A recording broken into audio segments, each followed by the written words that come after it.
Hello everybody, my name is Billy Kambal. I am doctorate of the National University in South Korea, and I'm so glad to be piece of in this conference. And good luck everyone. 안녕하십니까? 저는 안동대학교 건축학과 박사과정대학원생 빌리 자갈이라고 합니다.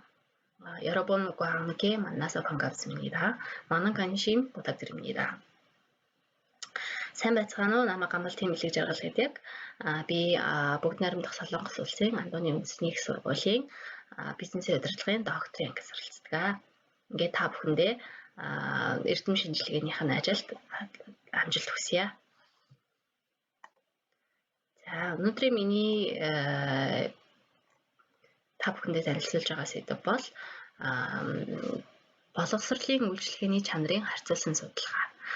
Монгол болон Солонгосын ихтэй сургуулиудын жишээнээр хийсэн байгаа.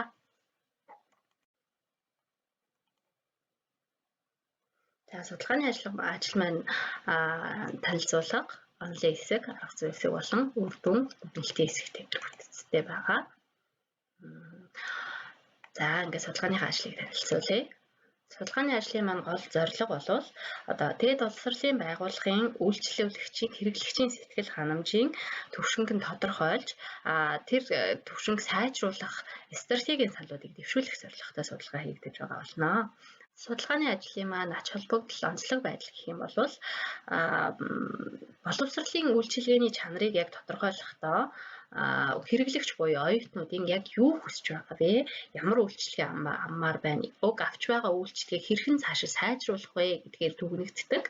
Тэгээ яг өнгөрсөн хугацааны судалгаануудыг төвөрлөд үзэх юм бол яг энэ чиглэлээр оюутны үүднээс хийгдсэн судалгаа тэмч байдаг учраас миний судалгаа маань шинэлэг бөгөөд ач холбогдолтой болж байгаамаа.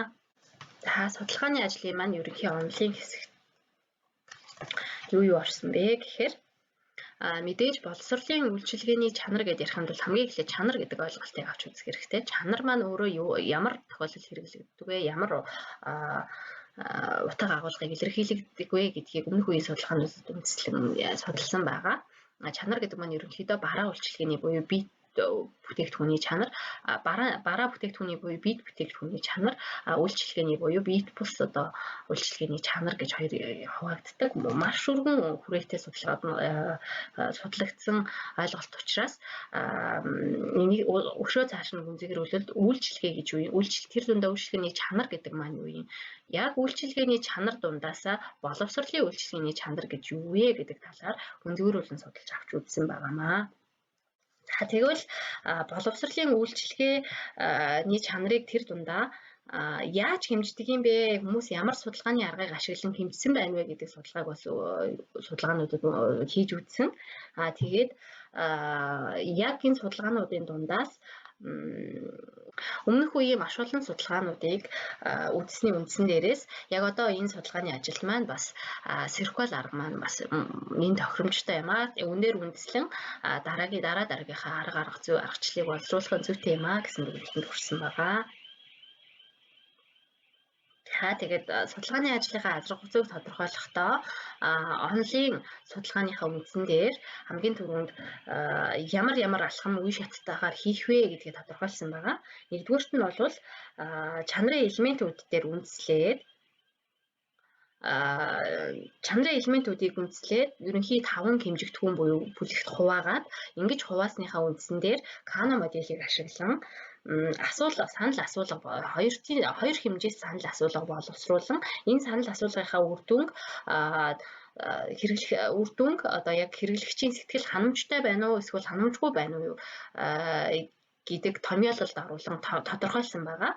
Үүнийхээ дараа уг томьёолол дээрээ яг одоо хэрэглэгчийн сэтгэл ханамж маань ямар түвшинд байгаа юм бэ гэдгийг одоо тодорхойлж бодож хэрэглэгчийн сэтгэл ханамжийг тодорхойлж өгснөөрөө цаашдын одоо хэрэглэгчийн сэтгэл ханамжийг сайжруулах боломж нь хэрэг байгаа юм бэ? Ямар нөхцөл байвал хэрэглэгчийн сэтгэл ханамж бүрдэхгүй байх юм бэ гэх зэрэг стратегийн чухал алхмуудыг тодорхойлох одоо санал дэвшүүлэх үндсэн арга зүйг олж авах юм аа гэж тодорхойлсон байгаамаа. За ингээ хамгийн нэгдүгээр циркуал буюу циркуал моделийн аргыг судалгааныхаа үндсэн суурь болгож ашиглаж байгаа. Циркуал модель маань өөрөө үйлчилгээний чанарыг үндсэн 5 хэмжигдэхүүн болгон хувааж хэрэглэгчийн үйлчилгээний талаарх ойлголтыг бий болгох зорилготой олон хэмжээст судалгааны хэрэгсэл юм аа. Уг үндсэн 5 хэмжигдэхүүнд болохоор ямар 5 хэмжигдэхүүн байдаг вэ гэхээр хамгийн нэгдүгээр reliability буюу найдвартай байдал. Энэ нь бүтээгдэхүүн үйлчилгээг тухайн бүтээгдэхүүнийг амлсан тухайн үйлчилгээгийг амлсан дагуу хүргэх шин чанаруудыг хэлнэ. Үүний дараа responsiveness буюу хариуцлагатай байдал. Яг тухайн үйлчилгээ цаг тухайд нь шуурхай хүргэх чадварыг шин чанаруудыг хамруулдаг. Үүний дараа бол assurance буюу баталгаат байдал. Энэ нь тухайн бүтээгдэхүүн үйлчилгээг үзүүлж байгаа ажилчдын ихтгэл үнэмшилтэй төрүүлэх хүч байдал, ийдэг харилцаа гэх мэт шин чанаруудыг оруулдаг. Үүний дараа болохоор empathy буюу тухайн хэрэглэгчийн хувийн хэрэгцээг ойлгох, хэрэглэгчид үзүүлэх халамжийн шин чанаруудыг оруулнаа гэж үздэг. Хамгийн сүүлд бол tangible буюу биед байдал. Энэ нь тухайн үйлчилгээг үзүүлэх шаардлагатай барилга байгууламж тоног төхөөрөмж ажилчдын бичиг баримт гэх зүйлсийг бол оруулнаа. Хүчин зүйлүүдийг оруулнаа гэж ангилсан байдаг юм байна. Ингээд циркуал модель дээр үндэслэн Kano моделийн аргыг ашиглан асуулгын судалгаагаа боловсруулсан байгаа.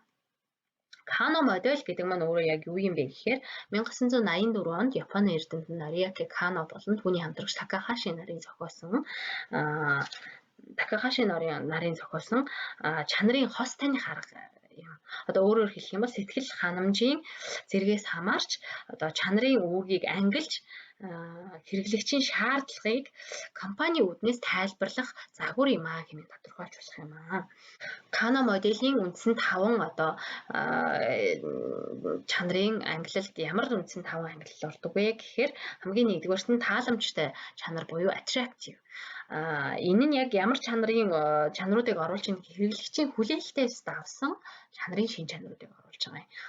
Жишээлх юм бол томоохон дэлгүүр худалдааны төвүүдийн нэг дээр нэмэх үйлчилгээ бол хэрэглэгчийн хүлээлтээс давсан сэтгэл ханамжийг маш ихээр нэмэгдүүлэх чанарын шин чанарууд юм аа.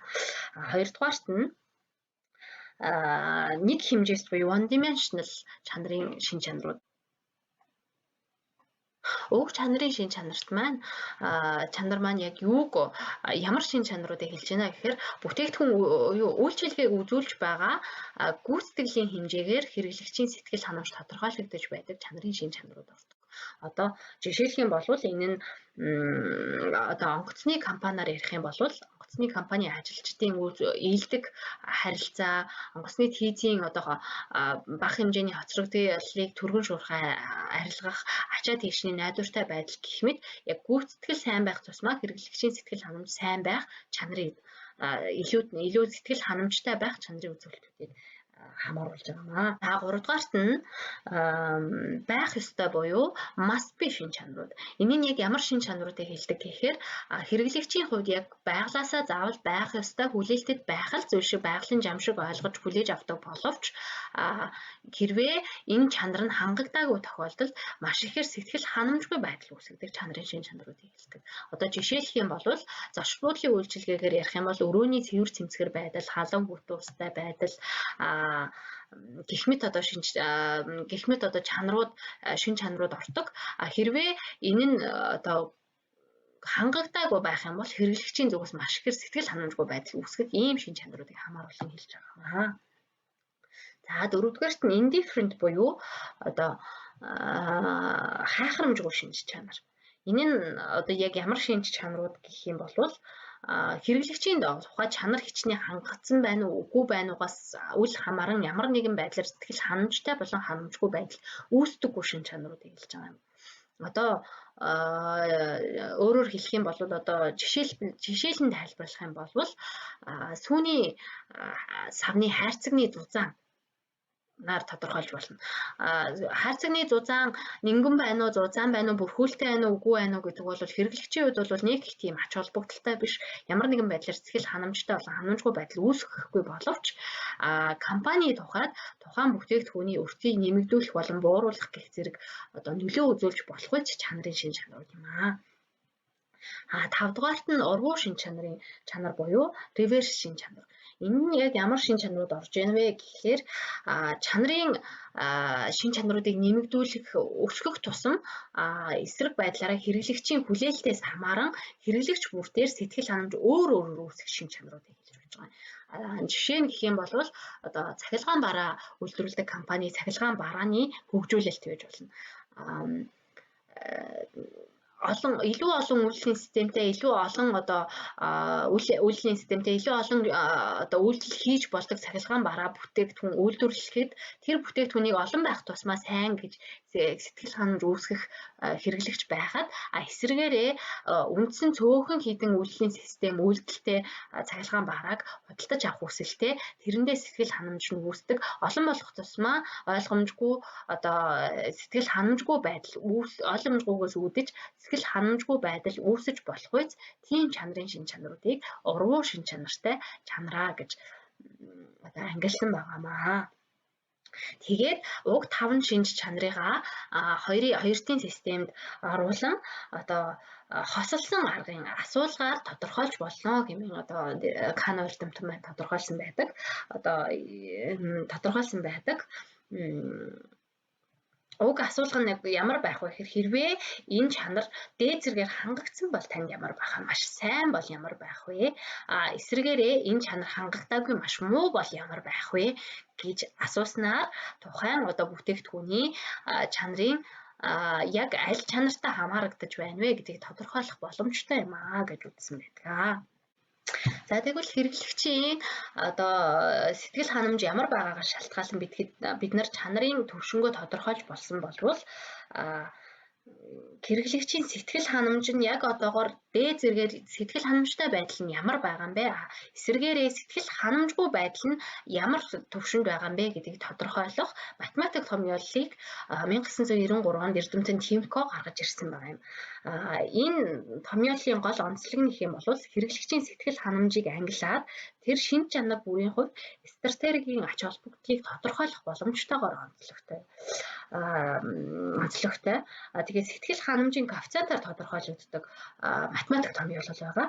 Энэ нь болохоор хэрэглэгчийн сэтгэл ханамжтай байдал нь нэмэх нэг рүү ойртох тусмаа тухайн хэрэглэгчийн сэтгэл ханамж өндөр. Сэтгэл ханамжийн байдал нь хасах нэг рүү ойртох тусмаа сэтгэл ханамжгүй байдал нь маш өндөр байна хэмээн тодорхойлж болтгоо. Бид нар хэрэглэгчийн сэтгэл ханамж дээд зэргээр хангагдахад бид нар ямар түвшинд очиж болох юм? Хангагдаагүй тохиолдолд сэтгэл ханамжгүй байдал ямар түвшинд очиж болох вэ гэдгээ тодорхойлсон бол одоо бид нарт яг одоо хэрэглэгчийн сэтгэл ханамж маань ямар түвшинд байгаа вэ гэдгийг тодорхойлох асуудал гарч ирнэ. Үүнийг тодорхойлохын тулд бид нар PCSI индекс буюу Potential Customer Satisfaction Improvement Index-ийг тодорхойлж болох юм аа гэсэн одоо арга зүйн дараагийн шатман гарч ирсэн. Энэ индексийг тодорхойлсноор ямар ач холбогдолтой гэхээр хэрэглэгчийн одоогийн сэтгэл ханамжийн төвшин тодорхойлж энэ төвшнгөөс цаашид хэрхэн сайжруулж болох вэ гэсэн одоо стратегийн саналыг дэвшүүлж стратегийг тодорхойлж болохоор энэ индексийн ач холбогдол маань гарч ирж байгаа юм аа.